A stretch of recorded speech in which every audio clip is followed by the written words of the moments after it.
2 মাসে হাড্ডিসার গরু মোটাতাজা করার জন্য আমি কি কি ঔষধ এবং কি কি মেডিসিনগুলো ব্যবহার করি সেটা নিয়ে থাকছে মূলত আজকের এই বিস্তারিত ভিডিওটি। আসসালামু আলাইকুম ওয়া রাহমাতুল্লাহ। আলহামদুলিল্লাহ, আজকে আপনাদের মাঝে আরো গুরুত্বপূর্ণ একটি ভিডিও নিয়ে হাজির হলাম। তো সকলের একটা প্রশ্ন, 2 মাসে হাড্ডিসার গরু মোটাতাজা করার জন্য আমি কি কি ঔষধ এবং কি কি মেডিসিনগুলো ব্যবহার করি সেটা নিয়ে থাকছে মূলত আজকের এই বিস্তারিত ভিডিওটি। তো ভিডিওটি একটু লং হতে পারে, তো আশা করি যদি ভিডিওটি আপনারা ধৈর্য ধরে শুরু থেকে শেষ পর্যন্ত দেখেন, আশা করি ভালো কিছু শিখতে পারবেন ইনশাল্লাহ। আপনাদের সময়টা বৃথা যাবে না। তো আমি 60 থেকে 70 দিনে হাড্ডিসার গরু মোটাতাজা করার জন্য এই যে আমার ওষুধগুলো দেখতে আছেন, এই ওষুধগুলো আমার প্রয়োজন হয়। এবং তবে গরু মোটাতাজা করার ক্ষেত্রে আপনাকে সর্বপ্রথম যে বিষয়টাকে খেয়াল করতে হবে, আসলে ঔষধ কিন্তু গরু মোটাতাজা করতে পারে না। ঔষধ কিন্তু মোটাতাজা করা একটা সহায়ক। যেমন যদি শরীরে আয়রনের ঘাটতি থাকে, এই আয়রনের ইনজেকশন দিলে সে আয়রনের অভাবটা পূরণ হয়। যদি শরীরে আপনার এই কৃমি থাকে, তো কৃমি ইনজেকশন দিলে কৃমিটা মুক্ত হয়। তো যাই হোক, এখন আপনাকে গরু মোটাতাজা করার জন্য সর্বপ্রথম আপনাকে প্রোটিন সমৃদ্ধ খাবারের প্রয়োজন হবে। তো একটি গরু হাড্ডিসার গরু, আজকের টপিকটা হচ্ছে হাড্ডিসার গরু মোটাতাজা করার বিষয় নিয়ে। তো হাড্ডিসার গরু মোটাতাজা করার ক্ষেত্রে বা যে কোনো ওই যে বয়স্ক গরুগুলোর ক্ষেত্রে আপনাকে 18 থেকে 19% প্রোটিন থাকতে হবে খাদ্যের ভিতরে। ওই খাদ্য দ্বারা গরু মোটাতাজা করা। পাশাপাশি এই ওষুধগুলো করলে আল্লাহর রহমতে 60 থেকে 70 দিনের ভিতরেই পরিপূর্ণ মোটাতাজা হয়ে যাবে। তো বিগত দিনে আমি কিন্তু এই প্রচেষ্টাই ফলো করতেছি এবং এভাবে কিন্তু গরু মোটাতাজা করতেছি এবং আল্লাহর রহমতে আমার গরুগুলো কিন্তু মোটাতাজা হচ্ছে। সেগুলো আপনারা আমার ভিডিওগুলো যারা নিয়মিত দেখেন তারা কিন্তু ইতিমধ্যে দেখেছেন। তো যাই হোক, মূল ভিডিওতে যাওয়ার আগে আপনাদের কাছে একটা রিকোয়েস্ট, যারা আমার চ্যানেল নতুন দর্শক তারা অবশ্যই আমার চ্যানেলটাকে সাবস্ক্রাইব করে রাখবেন এবং যারা ফেসবুক পেজ থেকে দেখছেন তারা অবশ্যই ফেসবুক পেজটাকে ফলো করে রাখবেন। এখন আসি মূল বিষয়। আমরা গরু ক্রয় করার থেকে, অর্থাৎ গরু কেনার দিন থেকে শুরু করে বিক্রয়ের আগ পর্যন্ত আমি কি কি ঔষধ ব্যবহার করি আজকে বিস্তারিত নিয়ে থাকছে এই ভিডিওটি। এবং আমি কি দানাদার খাদ্য খাওয়াই সেটা তো আপনাদেরকে ভিডিওর মাধ্যমে বলেছি, তবে আবার বলে দেই, আমি কিন্তু জনতা ক্যাটাল ম্যাসফিট এটা কিন্তু ব্যবহার করি। আপনারা চাইলে কিন্তু নিজে খাবার তৈরি করে কিন্তু খাওয়াতে পারেন বিভিন্ন উপাদান দিয়ে, সেটা আপনাদের একান্ত ব্যক্তিগত ব্যাপার। তো যাই হোক, আমি গরু বাড়িতে আনার পরে সর্বপ্রথম আমি গরুকে দিয়ে থাকি বায়োগার্ড অথবা বায়োলাক ঔষধ। যদি ওষুধ আমার সামনে নাই, আপনাদেরকে দেখাতে পারতেছি না, তবে আমি ভিডিওর স্ক্রিনে ঔষধের নামটা সুন্দর করে লিখে দেবো অথবা ওইটার ছবি আপনাদেরকে আমি দিব। এবং তারপরে কৃমিমুখ এই বায়োগার্ড অথবা বায়োলাক এইটা দেওয়ার পরে, কেনার দিন আনার পরে আমরা এটা দিই এবং আমাদের যে খাদ্যটা কিন্তু ওই দিন থেকেই শুরু হয়। তো তারপর থেকে দ্বিতীয় দিনে আমরা ব্যবহার করি এই নিউরোমিন ভেট। এইটা একটু জুম করে ভালো করে দেখাও।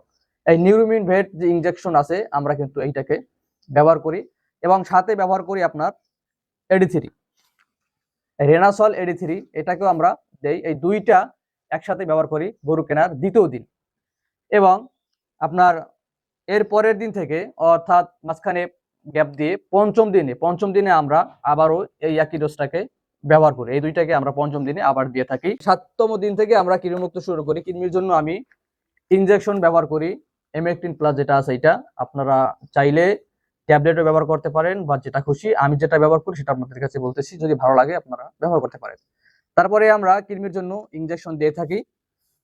এইটা দিয়ে 7 দিনে যখন বয়স হয় সেদিন। তারপরে 8 থেকে 12 দিন পর্যন্ত আমরা এই জিঙ্ক এবং লিভার টনিক দিয়ে থাকি। এই জিঙ্কটা দিয়ে আমরা বিকালবেলা, এবং লিভার টনিক দিয়ে আমরা সকালবেলা খালি পেটে লিভার টনিক এবং বিকালে জিঙ্ক। তো আপনারা এটা সরাসরি মুখেও খাওয়াতে পারেন অথবা খাবারের সাথেও খাওয়াতে পারেন। আমি মুখেও খাওয়াই, খাবারের সাথে দিয়েও খাওয়াই, যে গরু খেতে হবে খাওয়ানোটা সুবিধা মনে হয়। তো এরপর থেকে আমরা এই প্রথম 15 দিন এরকম যায়। তারপর দ্বিতীয় 15 দিনে আমরা ব্যবহার করি আপনার ভালো মানের একটি ক্যালসিয়াম, যেমন ক্যালডিম্যাক্স আমরা ব্যবহার করি। ক্যালডিম্যাক্সের সাথে আমরা ব্যবহার করি আপনার আয়রনটেক্স। এই যে আয়রনটেক্স আছে এটা, তো ক্যালডিম্যাক্স ক্যালসিয়ামটা আমার কাছে নাই, তো আপনারা চাইলে যে কোনো ভালো মানের একটি ক্যালসিয়াম আপনারা ব্যবহার করতে পারবেন। তো ক্যালসিয়াম এবং এই আয়রনটেক্সটা দিয়ে, যেহেতু হাড্ডিসার গরু মোটাতাজা করার ক্ষেত্রে যেহেতু শুকনো একদম গাভীগুলো, ওর শরীরে কিন্তু ক্যালসিয়ামের অভাব থাকে অনেকটা। এবং গরু যখন 2 থেকে 3 বা 4-5 বাচ্চা দেয়, তখন কিন্তু শরীরে এটা আয়রনের ঘাটতি হয়। আয়রন কিন্তু পানির ভিতরে কিন্তু আয়রন থাকে, কিন্তু এই ঔষধটা দিলে খুব ভালো কাজ করে আয়রনের জন্য। তো আমরা আয়রন ডেক্স এইটাকে ব্যবহার করি। তারপরে আমাদের প্রথম 15 দিন আপনার এই 5 দিন পর পর কিন্তু আমরা ক্যালসিয়াম এবং এইটা 3 ডোজ দিয়ে থাকি। ধরেন আজকে যদি দিয়ে থাকি, 5 দিন পরে আবার এই সেম ওষুধ দিব, আর 5 দিন পরে এটা, এরকম ভাবে আমরা 3 ডোজে 15 দিন এই শুধু ক্যালসিয়াম আর এইটা দিয়া শেষ করি। তারপরে লাস্ট যে 15 দিন থাকে, সেই 15 দিনে আমরা ব্যবহার করি ক্যাটোফক্স, এবং অ্যামাইনোভেট। তবে ক্যাটোফক্স আর অ্যামাইনোভেট আমরা একসাথে করলে খুব ভালো একটা রেজাল্ট পাওয়া যায়। আমি কিন্তু এটা একসাথেই ব্যবহার করি। তবে ক্যাটোফক্স আপনি কিন্তু 3 দিন 4 দিন অথবা 5 দিন পর পর কিন্তু এটা ব্যবহার করতে পারবেন। এটা প্রতিদিন ব্যবহার করা যাবে না।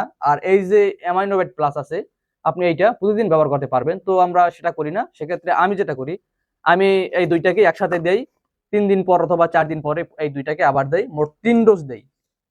3 ডোজ দেওয়ার পরেই আল্লাহর রহমতে এরপর আর লাগে না। তো এরপর যখন মাঝখানে 30 দিনতম যখন বয়স হয়, 30 দিন, তো 30 দিন বয়স থেকে যখন থেকে একটা গরু 1 মাস অতিবাহিত হয়ে যাওয়ার পরে 1 মাসে যেই পরিমাণ ফ্যাটিলিংটা আসার কথা ওইটা আসে নাই, সেক্ষেত্রে আমরা টিডি গ্রোথ বা গ্রোথ ফর্মুলার একটা ঔষধ আছে গরুদের, মানে এইটা আমরা ব্যবহার করি। এইটা ব্যবহার করলে আল্লাহর রহমতে এই যত সমস্যা থাকে সবগুলোই ঠিক হয়। এবং এই যে আমাদের যে অর্থাৎ সময়টা 60 থেকে 70 দিন, এই সময়ের ভিতরেই কিন্তু আমাদের গরুগুলো ফুল ফ্যাটিলিং হয়ে যায়। তো আসলে ঔষধগুলো তো পাশাপাশি ব্যবহার করতে হবে, খাদ্যের পাশাপাশি। আপনি যতই ভালো মানের ঔষধ করেন না কেন, যদি আপনার গরু যদি না খায়, খাইতে না পারে, যেমন খাবার দাবারের ভিতরে প্রোটিন নাই, শুধু শুকনো খড় খাওয়াইলেন এবং প্রোটিন সমৃদ্ধ কোনো খাবার আপনি খাওয়াইলেন না, সেক্ষেত্রে ঔষধে কিন্তু গরু মোটা করা কখনোই সম্ভব না। আপনার খাবারের ভিতরেই প্রোটিন থাকতে হবে, এবং খাবার যখন ভালো মানের খাবার খাবে, পাশাপাশি ওষুধগুলো করলে সমস্ত ঘাটতিগুলো পূরণ হবে। গরু কিন্তু আল্লাহর রহমতে ধীরে ধীরে পরিপূর্ণ মোটা হতে শুরু করবে। এই ছিল মূলত আজকের এই ভিডিওটি। যদি আপনাদের আরো কোনো কিছু জানার থাকে অবশ্যই কমেন্টে যাবেন, আমি আপনাদের কমেন্টে উত্তর দেবো ইনশাল্লাহ। তো সকলেই আমার জন্য দোয়া করবেন, আল্লাহ তাআলা যেন আমার এই খামারের ভিতরে বারাকাদার করেন। আসসালামু আলাইকুম ওয়া রাহমাতুল্লাহ।